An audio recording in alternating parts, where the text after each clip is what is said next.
buonasera.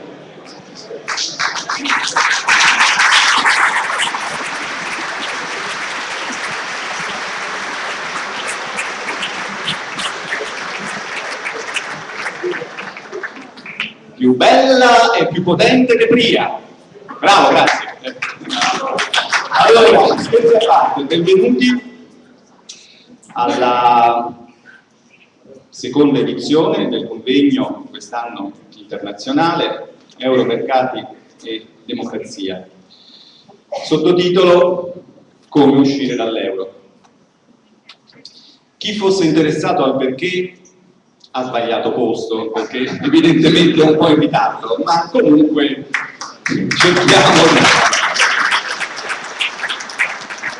Qui ci occuperemo prevalentemente, o almeno ci proviamo, del come, e il programma lo avete visto. Io intanto nel ringraziarvi e nell'esprimervi a distanza, quindi senza caricarmi i vostri batteri attraverso infinite strette di mano, il mio abbracci, il mio affetto e la mia gratitudine per il fatto che siate tutti qui, vorrei intanto iniziare la giornata lasciando la parola al direttore del Dipartimento di Economia, che è un'istituzione che ringraziamo anche per il contributo che ha dato all'organizzazione di questo evento, e per un saluto, mentre vi porto io i saluti della Presidente della scuola di tante cose che non mi ricordo mai, bene, dici tu che sì, che sarebbe, diciamo, la facoltà di economia che, come sapete, nel paese del Gattopardo necessariamente doveva cambiare nome per la riforma della riforma, la professoressa Anna Morgante, che è, oltre che una docente e anche, diciamo così, da tempo la nostra preside, è anche una zia e sta con i nipoti, ha avuto un impegno di famiglia, quindi comunque si scusa e vi porta i saluti anche della scuola. Per Giorgio. Grazie.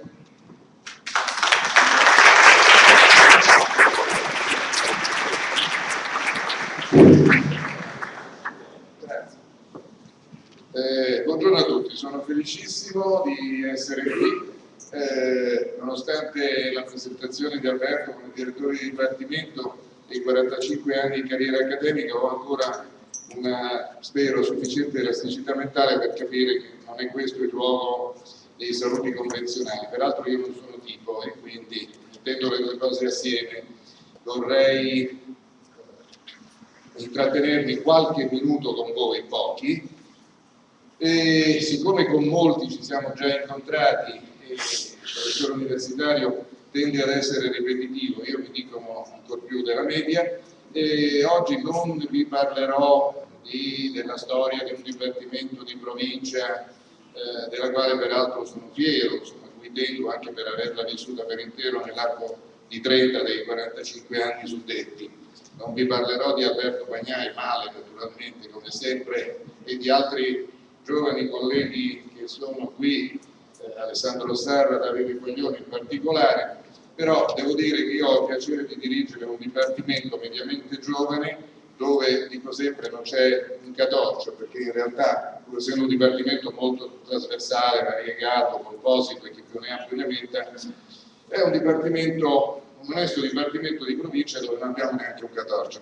Però non vi parlerò male dei Bagnai e neanche vi racconterò di come abbiamo acquistato Bagnai con una vicenda perversa della peggiore accademia italiana, che però quella che ha portato l'università italiana al fondo. Però una volta tanto da questa vicenda potenzialmente squallida, anzi sostanzialmente squallida, è derivato un grande vantaggio, quello di avere Alberto.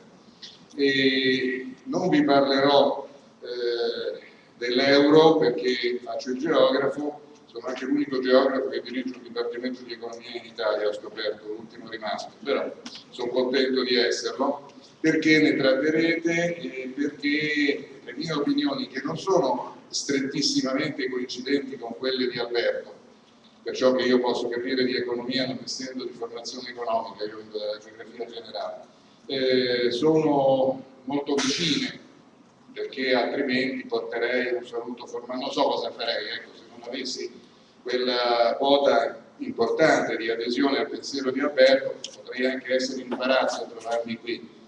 Io non mi imbarazzo facilmente, però insomma farei forse un'altra cosa.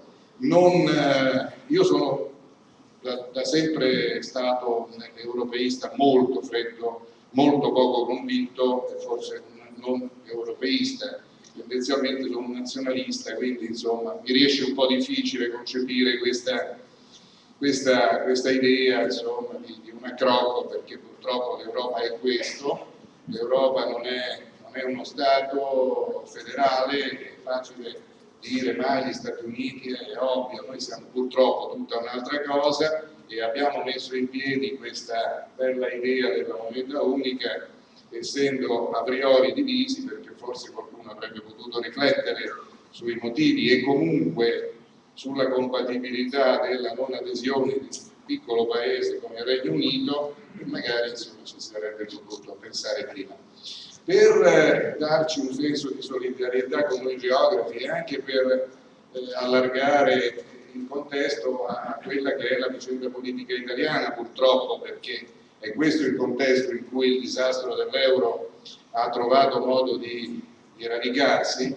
Vi parlo brevissimamente, poi vi saluto, di una vicenda di noi geografi che proprio in questo periodo, in un certo senso, ci avvicina agli amici economisti che come Alberto stanno lavorando su questi temi molto impegnativi, che chiamare di cambiamento è poco, e che è il riordino territoriale.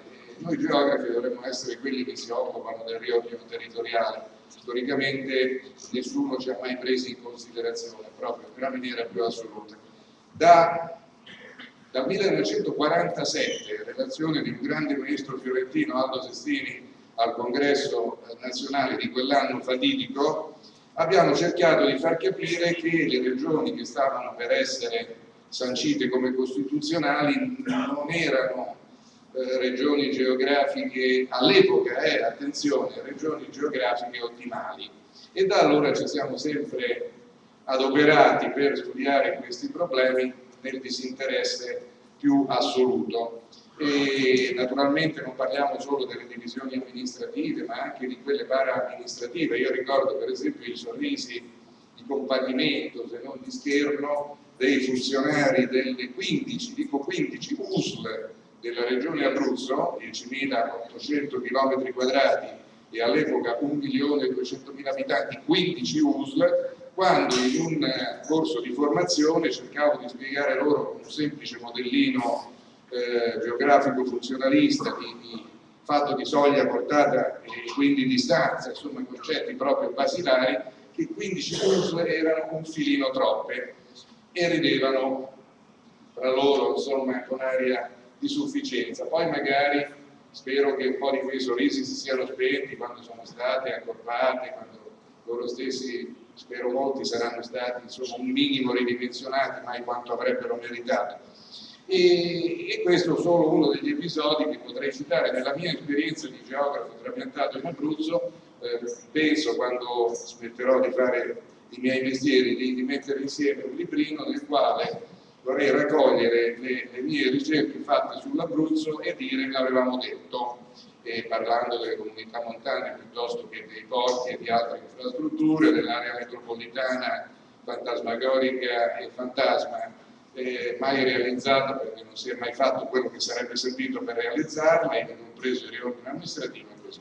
Adesso dovete sapere, ma molti forse lo sapranno perché siete gente informata, avrete letto sui giornali, in rete, che la Società Geografica Italiana, incredibilmente, nel cui board sono stato per 32, non ricordo, anni pressoché consecutivi, sono appena uscito, forse per questo il governo ha deciso di chiamare la Società Geografica, è stata chiamata dal ministro Del Rio a portare un progetto di riordino amministrativo del territorio italiano. E noi, questo è il parallelismo, insomma, come è abbastanza dirompente la posizione sull'euro, noi abbiamo presentato un progetto con 36, cioè non con regioni, province gerarchie, ma con 36 piattaforme urbane, quindi 36 aree funzionali che nella nostra concezione non prevedono presidenti, consigli e quanto altro, ma prevedono organismi di gestione funzionali. Poi ho ricevuto tante telefonate, perché tutto sommato resto ovviamente della società geografica, che ha anche deciso di farmi socio d'onore, quindi mi sento partecipe. Molti colleghi hanno telefonato, qui saremo nel mirino, ci distruggeranno, perché tu immagini, certo immagino, conoscendo e avendo conosciuto anche direttamente per una vicenda transeunte la politica regionale, immagino quale sarà l'accoglienza di chi insomma, vede compromesse tutta una serie di strutture anche abbastanza gratificanti. Però ci chiediamo, è possibile mai che nessuno si sia reso conto, è veramente un parallelismo con i paradossi dell'euro, che questo passaggio di denaro dallo Stato alle regioni e di competenze presunte, dallo Stato alle regioni, dalle regioni alle province e poi ai comuni, fa proliferare soltanto i mandati, soltanto le carte, soltanto i passaggi, quando una sana struttura, guardate, nel mio dipartimento è stata, la collana del dipartimento è stata inaugurata, del nuovo dipartimento DEC, è stata inaugurata uno studio di storia economica il mezzogiorno dei prefetti. Oh, quanto mi è piaciuto, devo dire, perché con una sana struttura di decentramento reale e funzionale noi avremmo potuto probabilmente evitare quel disastro moltiplicato per 20 regioni, 110 province e 8.100 comuni, che ci ha portati, che ha contribuito fortemente a portarci in una situazione economica in cui ci troviamo. Adesso il nuovo presidente della società dice che il ministro è convintissimo, io non posso crederci. C'è stata una convocazione recente, io non ho partecipato, quindi non sono stato testimone, però è un segno di speranza. Chissà che, come per il riordino territoriale, un barlume di resipiscenza a qualcuno è insorto, che un barlume di resipiscenza non possa insorgere anche nella mente di chi governa la nostra economia e finanza e moneta. Grazie e buon lavoro a tutti.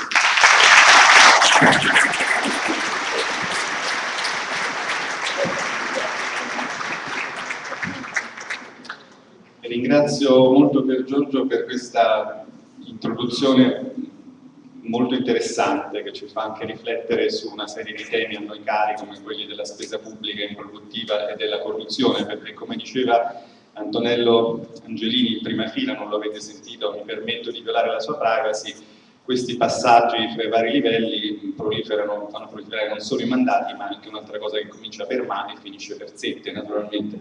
Questo va da sé.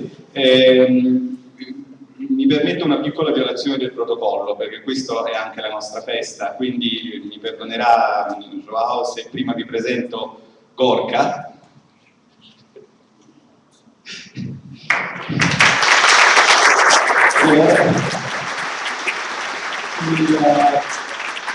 Il traduttore in spagnolo del romanzo di Centro e Periferia, che voi conoscete.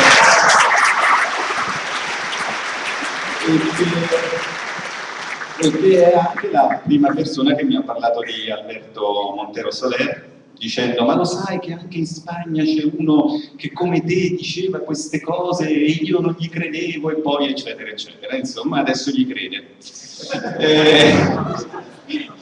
Anche se gli avesse venuto prima la storia non sarebbe cambiata, ma insomma giusto per dire che ogni tanto qualche economista che sa fare 2 più 2 uguale 4 anziché 5 c'è. Allora vi presento Joao Martins Ferreira do Amaral, che invito a tenere la sua posizione.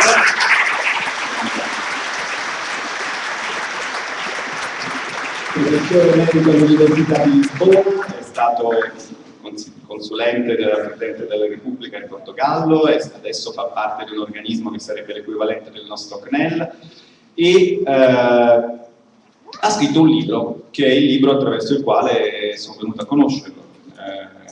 Perché uscire dall'euro? È diventato un best seller in Portogallo, forse anche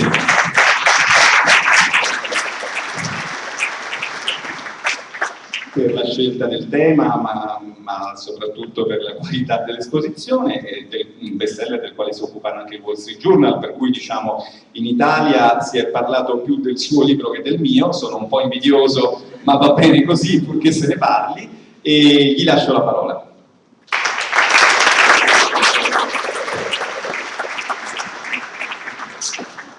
Thank you, Robert. First of all, let me thank the Departamento de Economia and personally Alberto Magalhães for this kind invitation to be here in such a beautiful place and with such a fine weather. The weather was, and all the other things, but specifically the weather was very well planned. Congratulations. So, the euro is a favor, and I think there is no doubt about that. No doubt, and it's not a surprise for that matter. So, what I'll try to do is to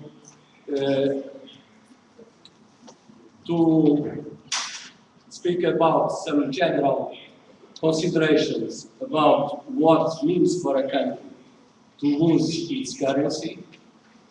I would say to surrender its currency, and then to look at specific example of Portugal, which can be instructive in several ways.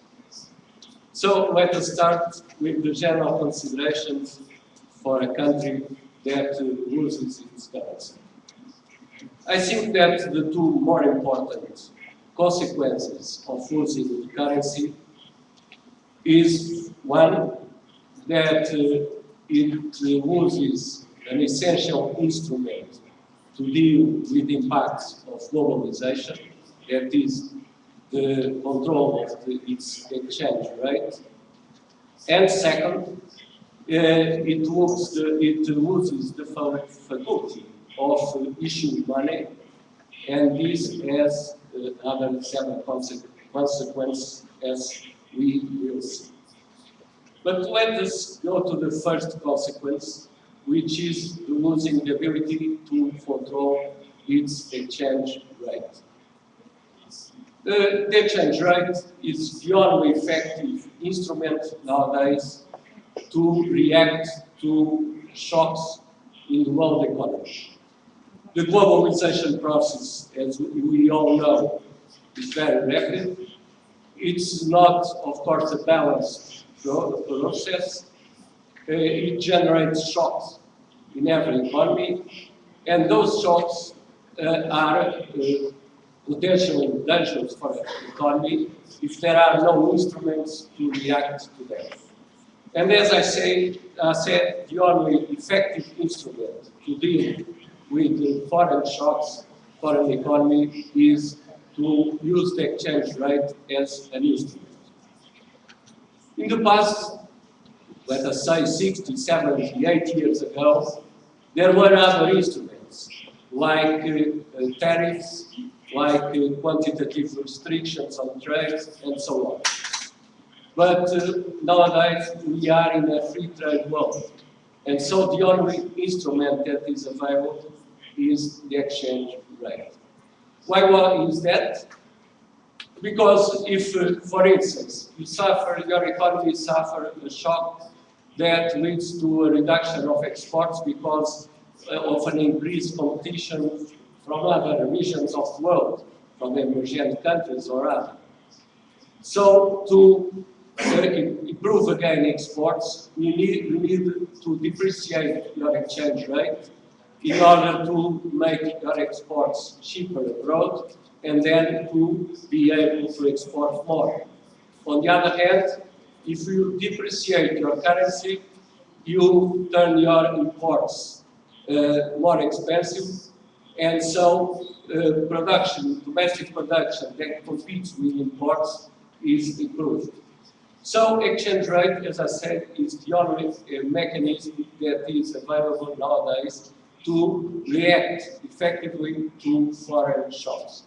And if an economy has not this instrument, it has no protection, vis-à-vis the globalization process and all its imbalances. It's a nonsense, for instance, to have an economy as Portuguese economy, that, as we'll see later on, has a very high foreign debt, to use a currency, which is the euro, that appreciates vis-à-vis all the other currencies in the world. It's clear nonsense. It's something that never happened before for a market economy, and will necessarily lead to a disaster. So this is the first consequence of losing its own currency. The second consequence is that this means that the country loses the faculty to issue money. And this has another two consequences. First, perhaps the less important, is that other policies, other macroeconomic policies, lose effectiveness when you don't have your own currency. For instance, fiscal policy, which, as you know, has a very narrow rule of maneuver now because of Stability and Growth Pact, but even this narrow rule of maneuver is jeopardized by the not having our own currency. Because, as I said, the fiscal policy is much less efficient when you don't have your own currency and when money supply, for that matter, does not adapt to the other policies. But the second consequence of losing the ability to issue money is more important because it goes directly to the political core of the euro. And this is that if you don't have your currency, it means that the state, your state, has to be financed in the financial markets in the world. So the state is put under the hands of the financial markets. And this, I think, is unacceptable. No state can work if its ability to procure financement is the same of a firm, of a family, and so on.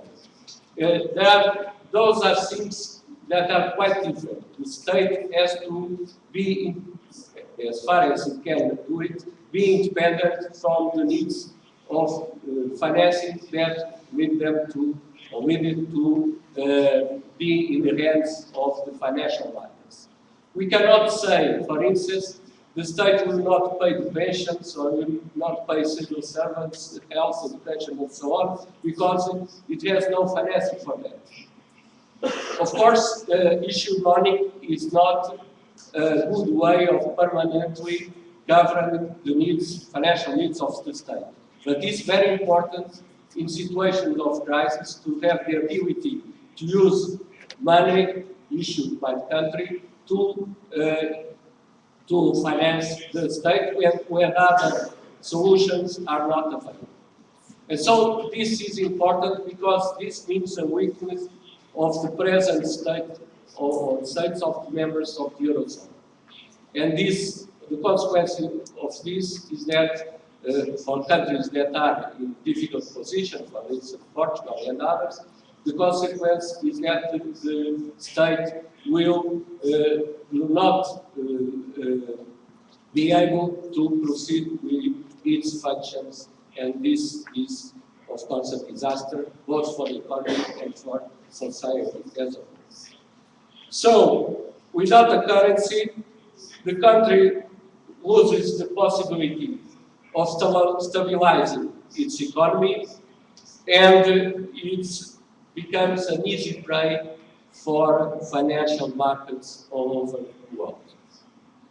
So that is why I said that all this was known, of course, before the euro, but it's now apparent for a lot of countries in the Eurozone. And so that is why I said at the beginning that this was not a surprise. It was something that could be seen before even the realization of the euro. So, leaving these general considerations apart and going to the Portuguese case, an example of the impact of losing the currency. By the way, there is another interesting example which is different because the two countries that were unified had the same culture, the same history, but it's very instructive also to study this case, which is the case of the reunification of Germany and of the unification, the monetary unification. The consequences, and this is 23 years ago, almost 24 years ago, the consequences are still there. Even with lots of subsidies, the large amount of subsidies, both from German government and both from European Union, there is still a large gap between the more prosperous states and less prosperous states, which were the states of the former Eastern Germany. So this led us to suspect that there are very difficult structural effects of adopting an overvalued currency, as was the case of Portugal when we adopted the euro as a currency. So what I usually advise students is also to look at the German case to assess as an experiment, real experiment to assess the consequences of one region, that is Eastern Germany, adopting a currency that was overvalued, considering its economic structure. But let us go to the Portuguese case. We entered the euro in the first group of countries, and since that time, and even before, when we had to adopt the so-called convergence policy in order to be able to enter the euro, we suffered a tremendous distortion of our economic structure. Our economic structure is now unbalanced, which a too high proportion of production on non-tradable goods, that is, goods that are not exported or imported, they cannot be object of foreign trade, and it's the consequence of that, a large proportion, a too large proportion, or rather too small proportion of tradable goods, goods that can be exported or imported. So the distortion of our economy led, as I said, to a high proportion of non-tradable goods. And why was that? This was a consequence of adopting overvalued currency for our economic structure. The value of your currency cannot be independent, cannot be fixed independently of your economic structure. A competitive economy may adopt a strong currency. A less competitive economy should adopt a weak currency. So we had a low competitive economy and we adopt a strong currency. What was the consequence of this? The consequence was that the incentive for firms and entrepreneurs was to shift from producing tradable goods to produce non-tradable sheltered goods. Non-tradable goods are naturally sheltered from the world economy because they cannot be exported and imported. For instance, a building cannot be exported or imported. So production of buildings is naturally sheltered from international competition. So when you adopt a strong currency, what happens? This gives an incentive to firms to leave tradable productions, which have to compete with all the world with a strong currency. That means more difficulty to compete in such conditions. and to shift from this production to non-tradable production that is sheltered from international competition. That was exactly what happened in Portugal. And again, this is not a surprise. This is a structural effect of adopting for a long time an overvalued currency. Structural effects of the exchange rate are not well seen by mainstream economists, because they usually say that in the longer term, exchange rate movements have no consequences. But this is not the case. There are really structural consequences, as we can see in Germany, as I said, and as we can see in Portugal, where the effects that could be expected from adopting an overvalued currency really happen.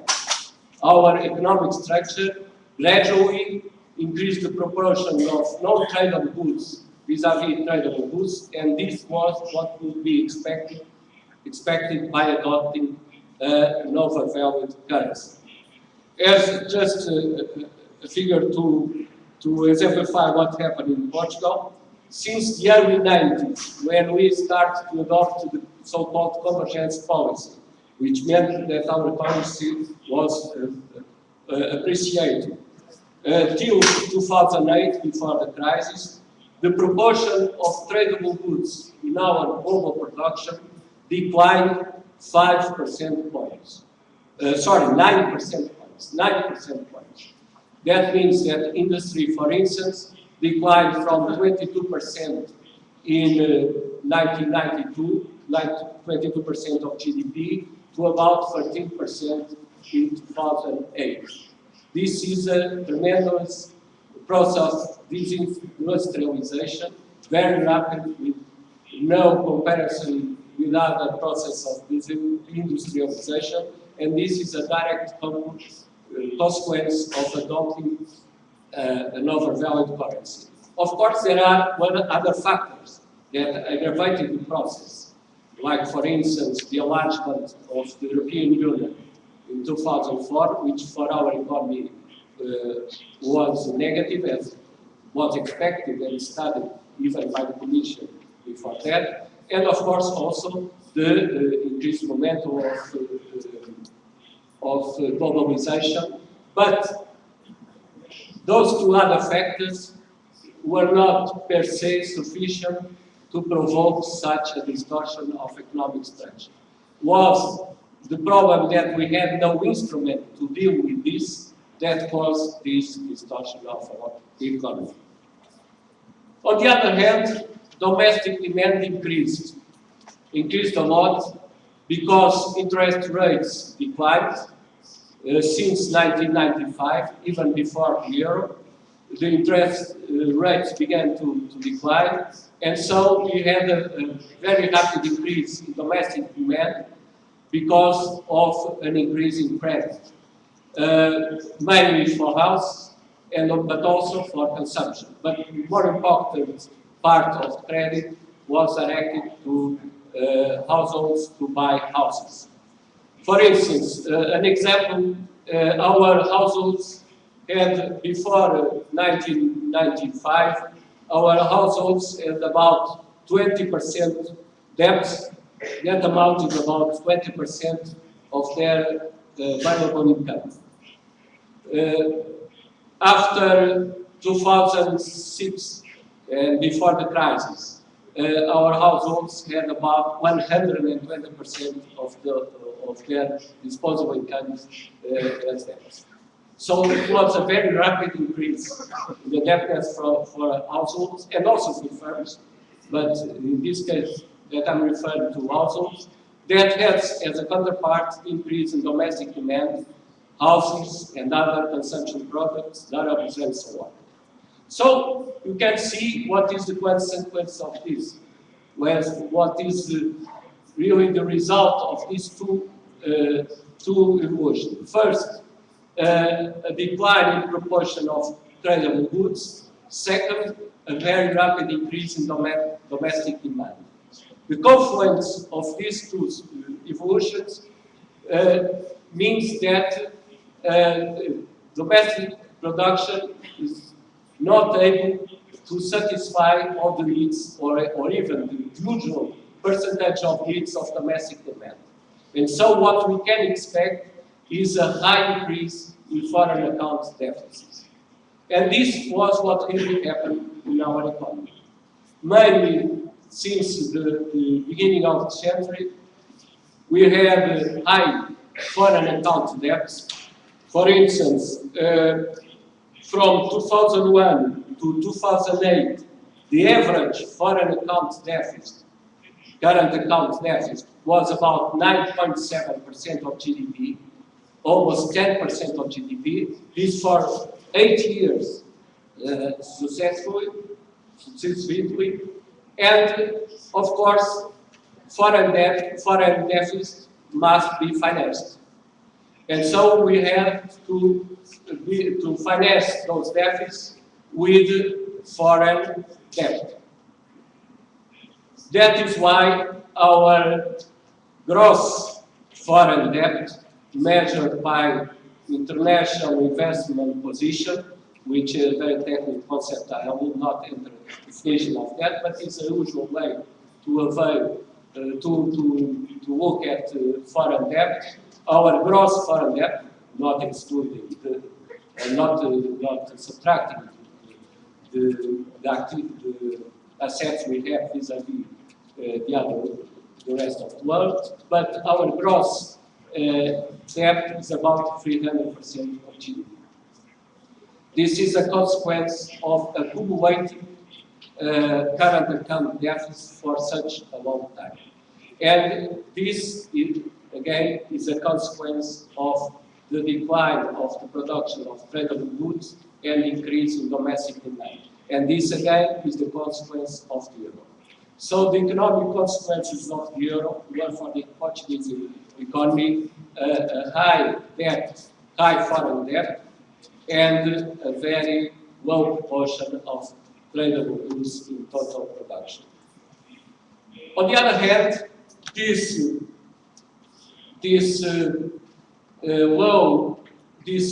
difficulty of producing tradable goods led to a deceleration of the increase in GDP.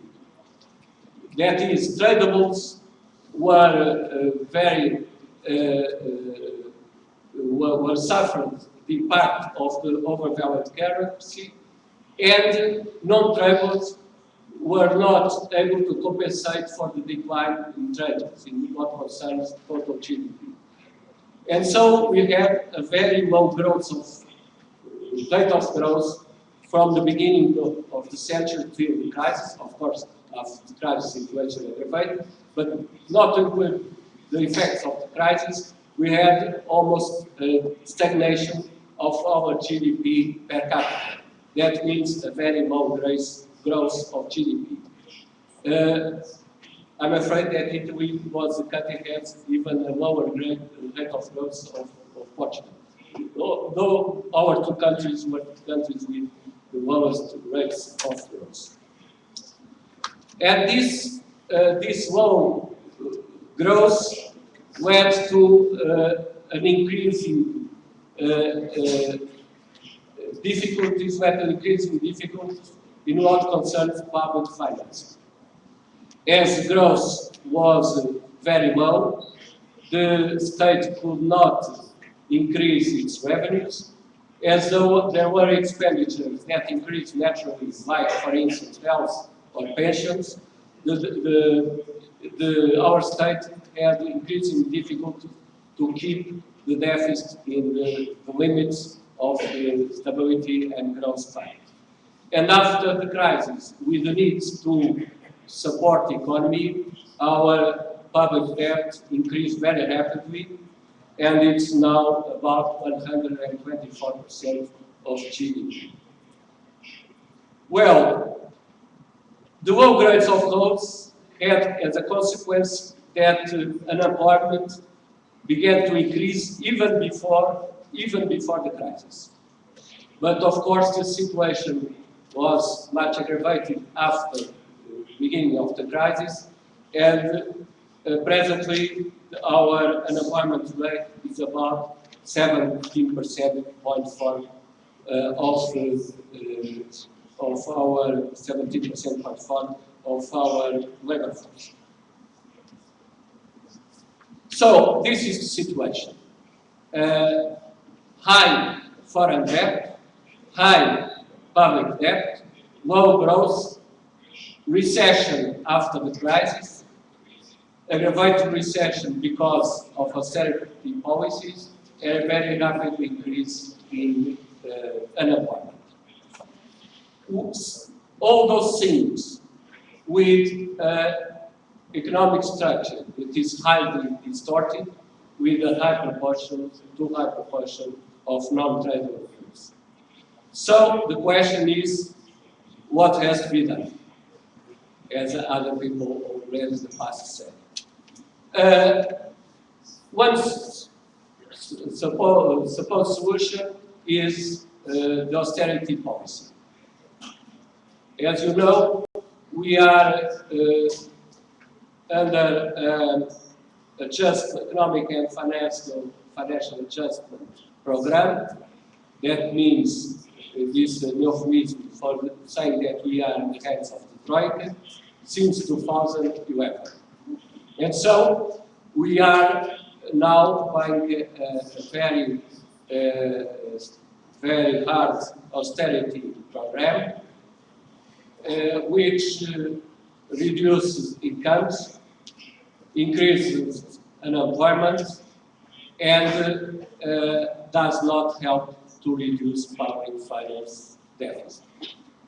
For all the austerity that we have since 2011, when unemployment increased from about 10.8% to, as I said before, 17.4%, where GDP declined about 7%, where pensions were reduced, and even unemployment benefits were reduced. With all these austerity measures, the deficit in Portugal for 2013 will be the same than in 2012, that is about 5.8% of GDP, and not significantly less than the deficit in 2011, which was 7.3%. So the austerity policy does not work, does not help to reduce public deficit or public debt. On the contrary, public debt increased as a percentage of GDP. It was about 100% 2011, is now 124%, and probably increase still in 2014. Why is that the austerity policy does not work? There are two reasons for that. Or rather, the second one maybe said it is the cause of the first reason, but they can be treated separately. The first is that in the situation of the Portuguese economy, we had two problems of debt. We had a foreign debt problem and a public debt problem. Those are two different problems. But we had both, as I said before. And the austerity policy tries to reduce both deficits and both debts at the same time. Unfortunately, those are conflicting objectives. Because, for instance, if you use austerity measures to reduce domestic demand, incomes of people, in order to reduce consumption, and then to reduce domestic demand, in order to reduce imports and so on, to reduce foreign account deficit. If you do this, as the austerity program did in Portugal, you have a problem from the side of public finance. Because as you make incomes of households to decline, and if you provoke a recession, and so the decline of imports because there are less firms in markets, and because they buy less, and so they have less demand and so on. If you do that, you increase unemployment and you decline incomes, the revenues of the state. So increasing unemployment means that you decline social security contributions and that you increase unemployment benefits. Reducing tax revenue means that you have less receipts for state. And so that is why those are two conflicting objectives. And this is clearly seen in what concerns Portuguese economy. If you look at the data of the Portuguese economy, you have obtained with this austerity policy a good result in foreign deficit because you provoked a recession and a decline in domestic demand, but you have almost no results in what concerns public finance. So austerity is not a solution. On the contrary, I think it's aggravating the problems because we are investing in nothing now. Investment declined almost 40% since the beginning of the crisis. And the austerity measure had a further negative effect on investment. So without investment, we cannot reformulate our economic structure. So we cannot really go to the root of the problem, which is the structural problem, that is the distortion of our productive structure. So if you don't invest in tradable goods, you will never change this distortion, and you will keep with austerity after austerity till I don't know when. So if austerity is not the solution, what is the solution? From my point of view, is leaving the euro. Leaving the euro is the only way to get again your possibility of having a more friendly, let us say, friendly exchange rate, friendly for the production of tradable goods, and to have your currency in order to finance, if needed, to finance the state, and the state not being in the hands of the financial markets. I think that the depreciation of the new currency should provide with what we need now.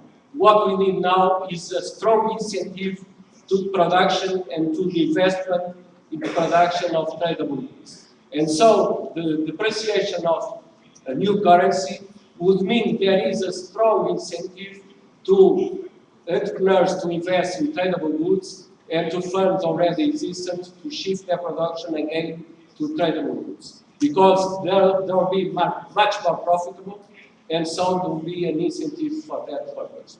We can see this on the other side, on the reverse side. Suppose that we keep being in the euro with a currency that appreciates vis-à-vis the other currencies in the world, as is probably at least what is expected of the euro. If you are in such a monetary zone, this means that foreign investors, for instance, Portugal, has an increased risk in investing in Portugal if they are investing in tradable goods. That's different if they want to invest in non-tradable, but we don't need further investment in non-tradable. What we need is investment in tradable. If they invest in tradable, they can be less profitable. Those investments can be less profitable in the future because the currency can appreciate. And so they have more risk than if they invest in a country which has a weaker currency. So as we need a very rapid and very strong investment in tradables, I think, from my point of view, the only effective incentive to do this is depreciation of currency. And this means, of course, leaving the euro. If this is the case, then as we all know, $1 million question, how this can be done. Well, I thought a little bit on this matter for a specific case, which is not the best situation. The best situation would be for the euro to finish and for a country to regain its own currency, but to a situation where a small country, for example Portugal, leaves the euro, but the euro continues to exist. This can be done, I think, but under some conditions. First, it's needed an agreement with the other member states and with the European institutions in order to be accepted that a country may leave Europe and perhaps to take exceptional measures for that purpose. This is not easy, of course. This is a strict policy problem, but it's needed. I remain at that purpose. Unilateral exit of the euro is, I think, infeasible and cannot work, at least in a satisfactory way. So it's in an agreement for a country to leave the euro. The best way, I think, to do this is to have a transitional period of some months, 6 months, something like that, where free movement of capital is suspended. During this period, there will be restrictions on the movement of capitals in order to avoid panic situations and capitals flowing from the country and so on. So in this transitional period, the free movement of capital should be suspended. This is something that can be made with the agreement of the other countries, other states. Then, I think, second point, is important to avoid an excessive depreciation of the new currencies. If a new currency boards and a currency that everybody knows that should be depreciated, the risk is that this leads to excessive depreciation, and so 80%, 90% depreciation, something like that. And people will not use the money anymore, and so this will again be a panic situation, and probably a turmoil that could be not be controlled. In order to do this, I think there is a solution, but again, this would imply an agreement from European institutions. Is to the country to enter the exchange rate mechanism too. As you know, the exchange rate mechanism too is a mechanism for the relations between European countries of the Eurozone and the other European countries of the European Union. And a country that enters the exchange rate mechanism fixes one central rate vis-à-vis the euro, and then has a 15% of margin of fluctuation for its own currency. And if it exceeds this margin, there will be an intervention both from the national authorities and from the European Central Bank to put again the currency inside the fluctuation band.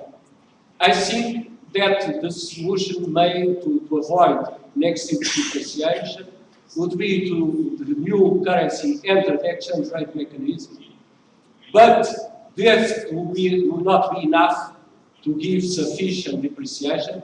The maximum would be 15%, and so in order to obtain a sufficient depreciation, which I think would be about 30–40%. I don't know exactly, nobody does, but about 30 to 40% to obtain this depreciation. My suggestion is that the central rate of the exchange rate system would be devaluated in a crawling peg process of, let us say, 0.5–1% each month.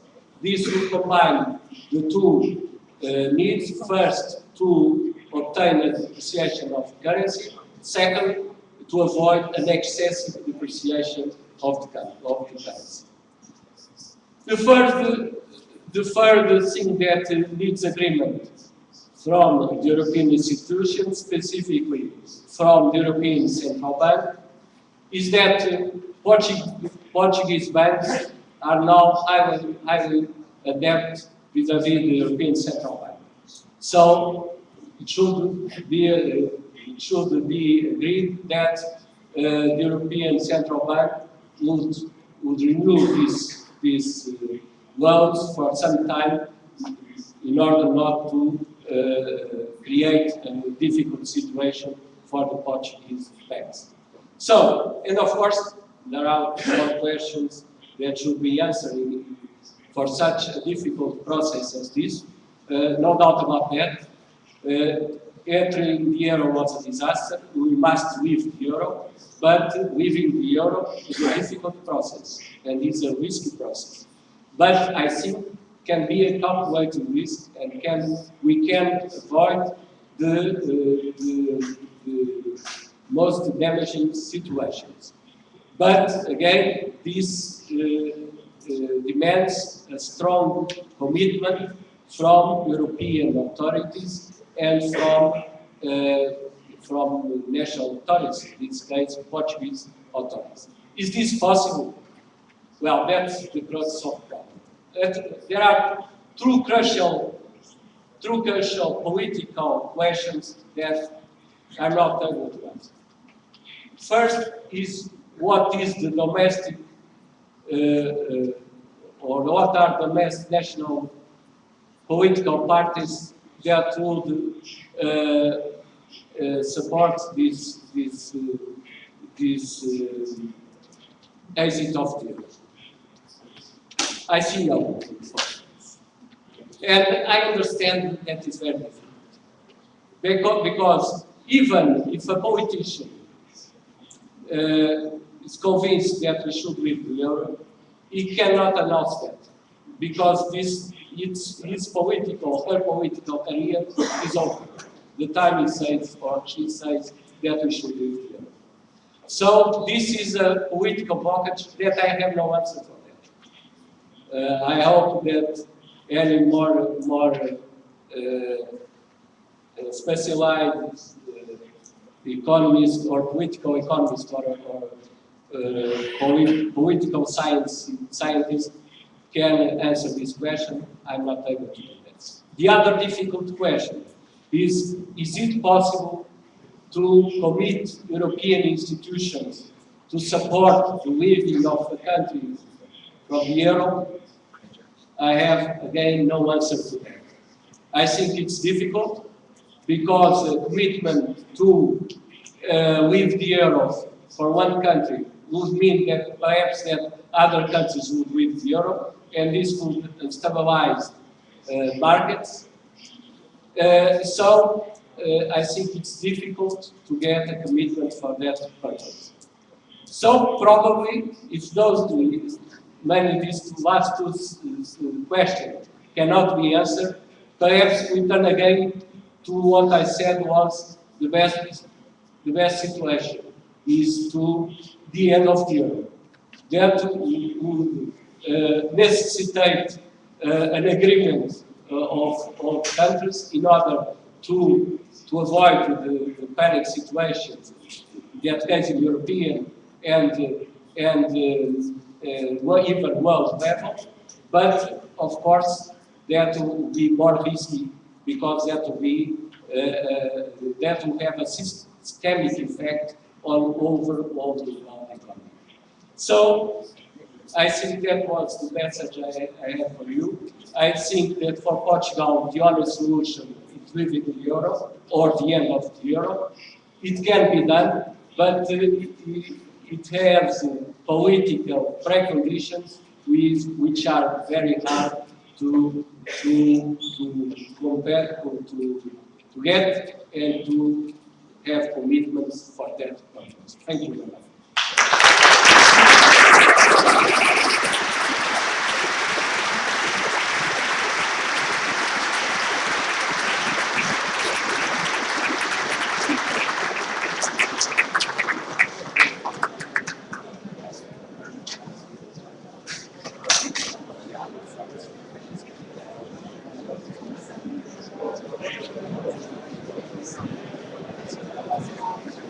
ringrazio veramente di cuore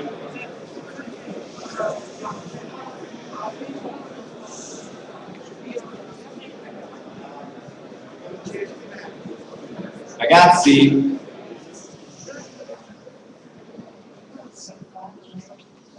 È un compleanno, ma avete promesso di essere disciplinati. Allora, ringrazio il professor Ferrero Amaral per questa esposizione veramente lineare, solida, onnicomprensiva. Non c'è stato bisogno di disegnini e, come notava il professor Borghi, che è arrivato adesso nelle prime file, quando parla il professor Ferrera tutto fila, mentre quando cercano di difendere l'euro improvvisamente c'è subito qualcosa che tocca, come direbbe un altro dei nostri soci. Lo ringrazio anche perché è stato sintetico e questo ci permette di anticipare, se Vanna ci dà il permesso, il tempo del coffee break. Nel frattempo però vorrei approfittarne, dopo averlo ancora una volta veramente, sono rimasto molto colpito, ho avuto molti stimoli anche da questa presentazione. Vorrei fare due osservazioni. La prima è una comunicazione di servizio. So che non lo farete, ma sarebbe meglio se spegneste i cellulari per lo streaming, perché altrimenti si disturba il segnale, soprattutto nell'area lì vicino alla telecamera. Fatelo per chi non è con noi. Noi sembriamo 400, ma in realtà siamo già 700 perché abbiamo più. Quanti ne abbiamo adesso? 190, siamo 600 in realtà, perché ne abbiamo 190 che ci seguono da casa. Fatelo per loro, perché anche loro